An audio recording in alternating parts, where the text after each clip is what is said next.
स्वागत है आप सभी का फिर से एक नए वीडियो में। दोस्तों बात करेंगे बीपीएससी टीआरई 3 के ऊपर। बीपीएससी टीआरई 3 की परीक्षा अब समाप्त हो चुकी है और अब जो है कट ऑफ का खेल शुरू हो चुका है।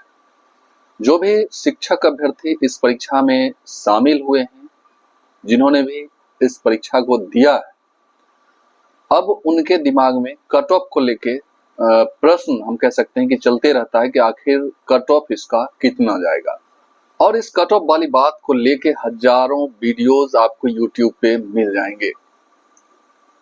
इसमें से कई ऐसे यूट्यूबर, कई ऐसे वीडियोस बनाने वाले लोग हैं जिन्हें बीपीएससी टीआरई 3 के बारे में कुछ भी नहीं पता है, लेकिन वो आज आपके सामने कट ऑफ परोस रहे हैं और उनके कट ऑफ पर आप बिलीव करके या तो खुश हो रहे हैं या आप अपने आप को दुखी महसूस कर रहे हैं।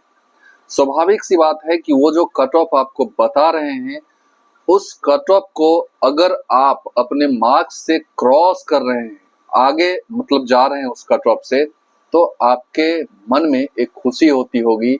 लेकिन कुछ ऐसे भी स्टूडेंट, कुछ ऐसे भी अभ्यर्थी होंगे जो यदि उस कट ऑफ के, उनके द्वारा बताए गए कट ऑफ के अंदर रह रहे हैं, तो वो उदास हो जाते हैं कि अब मेरा क्या होगा। मैं इसी बात पर चर्चा करने के लिए आपके सामने उपस्थित हुआ हूं। आप यकीन मानिए कि इसमें से लगभग मेजॉरिटी ऑफ, हम कह सकते हैं कि बहुसंख्यक ऐसे यूट्यूबर हैं, वीडियोस बनाने वाले हैं, जिन्हें इस बीपीएससी टीआरई 3 के बारे में कुछ भी नहीं पता है, लेकिन वो आपके सामने कट ऑफ परोस रहे हैं। वो आपके सामने जो है इससे संबंधित तरह तरह की जानकारियां आपके सामने दे रहे हैं और आप लोग भी बड़े ही कह सकते हैं कि इंटरेस्टेड होकर उनके वीडियोस को देखते हैं।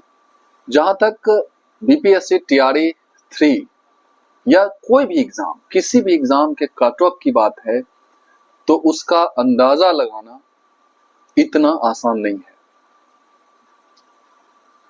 क्योंकि अगर आप पिछले साल के परीक्षाओं को देखिएगा, पिछले साल जो परीक्षा हुए हैं उसमें अगर देखा जाए तो नित्य जो बीपीएससी टीआरई 1 हुआ, टीआरई 2 हुआ और टीआरई 3 अभी जो कल रिसेंटली समाप्त हुआ है, इसके पैटर्न को आप देखिएगा तो कहीं ना कहीं पैटर्न तो वही है, लेकिन क्वेश्चंस के जो लेवल हैं वो बदलते जा रहे हैं। दूसरा जो पहलू है कि इसमें आने वाली वैकेंसीज यानी कि पदों की जो संख्या है वो नित्य प्रतिदिन घटते जा रहे हैं।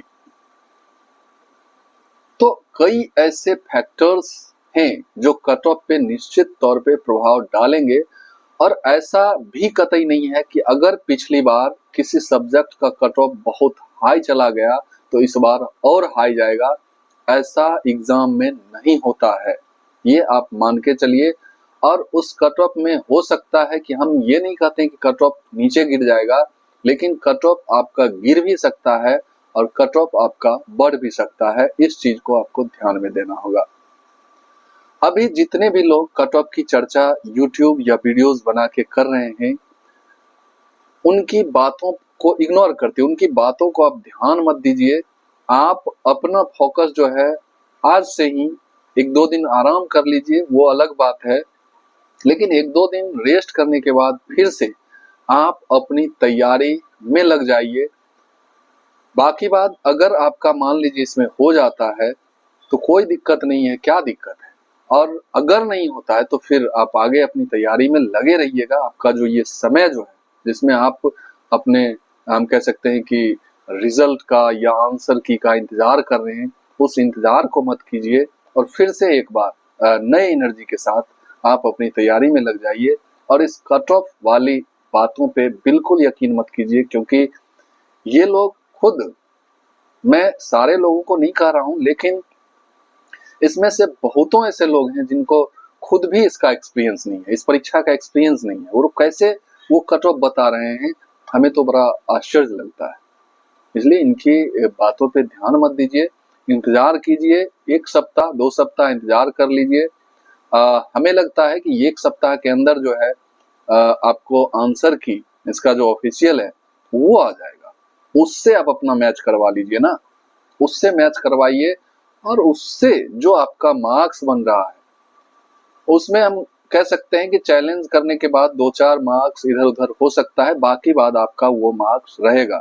लेकिन अभी जो आप आंसर मिला रहे हैं कहीं से वीडियोस देख के, तो उनके आंसर में बहुत सारा हेरा फेरी हो जाता है। ये आप भी एक्सपीरियंस किए होंगे, अनुभव लिए होंगे पिछले परीक्षाओं में, और इस परीक्षा में भी आप अनुभव ले पाएंगे।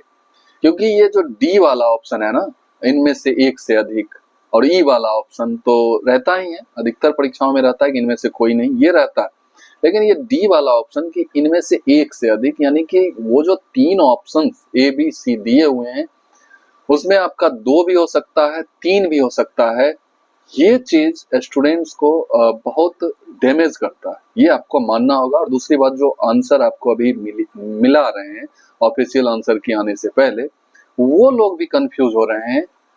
हो सकता है कि उसका 2 आंसर हो और वो लोग एक, जो उनके दिमाग में जो उनको स्मरण है वो आंसर वो सही मान के आपको मिलवा रहे हैं। कल जाके जब आंसर किया आएगा तो उसमें 2 आंसर भी सही हो सकता है। तो ये तमाम तरह की बातें हैं, आप अभी यकीन नहीं कर सकते हैं। आपका अगर मार्क्स कम बन रहा है तो आप बिल्कुल यकीन नहीं कर सकते हैं कि मेरा मार्क्स इतना ही रह जाएगा। आपका मार्क्स अभी भी बढ़ सकता है जब ऑफिशियल आंसर किया आएगा। और जिनका मार्क्स बढ़ रहा है उनका मार्क्स कम भी हो सकता है, या बढ़ गया तो और भी ज्यादा उनका मार्क्स बन सकता है। तो ये तमाम तरह की पहलू है, इसलिए आप इन बातों को इग्नोर करते हुए फिर से 1-2 दिन रेस्ट करने के बाद फिर से आप अपनी तैयारी में लग जाइए, ताकि इन फ्यूचर अगर कोई भी अनहोनी रिजल्ट आने के बाद हो, आपका हो सकता है कि रिजल्ट आप से चूक हो जाए, 1-2 नंबर से आप रह जाएं, तो आपकी तैयारी अनवरत जारी रहेगी और फिर से जो वैकेंसीज आने वाली है उसमें आप अपना स्थान ग्रहण कर पाएंगे। यही तमाम तरह की बातों की जानकारी आपके सामने हमें रखना था। आप जो भी एस्पिरेंट्स हैं, चाहे वो शिक्षक भर्ती या कोई भी अन्य परीक्षाओं से आप अगर जुड़े हुए हैं, सारे परीक्षाओं में यही चीजें लागू होती हैं और उनको आप अपने जहन में, हम कह सकते हैं, उतार के रखें और अपने लाइफ में सफलता आप पा सकते हैं। आई होप इन तमाम तरह की बात आपको जरूर अच्छी लगी होगी और आज आप इस रास्ते पे चलेंगे। मैं इस वीडियो को यहीं समाप्त करता हूं और फिर मिलेंगे इसी तरह की बातों के साथ, इसी तरह के वीडियोस के साथ, इसी तरह के इसी तरह के नई जानकारियों के साथ। तब तक के लिए जय हिंद, वंदे मातरम।